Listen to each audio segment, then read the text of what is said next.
ça que je dis ça en fait. 100 kilos. Regardez pour voir.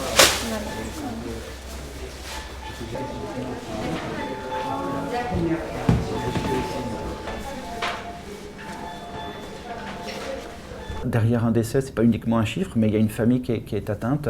C'est quelque chose qui parle beaucoup plus, mais qui est également plus difficile à accepter. Donc peut-être c'est aussi pour ça que la population générale s'est un petit peu détournée de ces chiffres de décès. Et peut-être aussi que dans la presse, ça a été un peu moins relayé et qu'on a plus parlé sur, comme vous le dites, sur les capacités de réanimation. Est-ce qu'on allait faire face?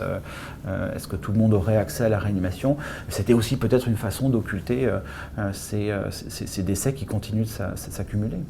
On n'a pas eu le sentiment d'avoir comme ça un pic de décès très important à gérer, mais c'est vraiment ce qui nous a vraiment beaucoup marqué, qui a beaucoup marqué les soignants, c'est on a plusieurs décès qui concernent une même famille. Et ça, c'est des choses, encore une fois, qu'on ne voit pas en temps normal.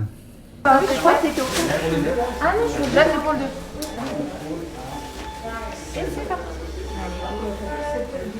Forcément, on projette sur son propre entourage, sa propre famille.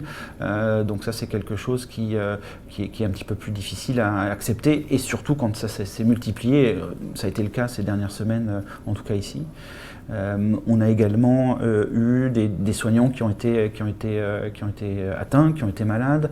Certains se sont retrouvés en réanimation. Donc voilà, ça c'est des choses qui sont beaucoup plus difficiles à gérer pour l'équipe. Je pense qu'il y a eu cette dissociation.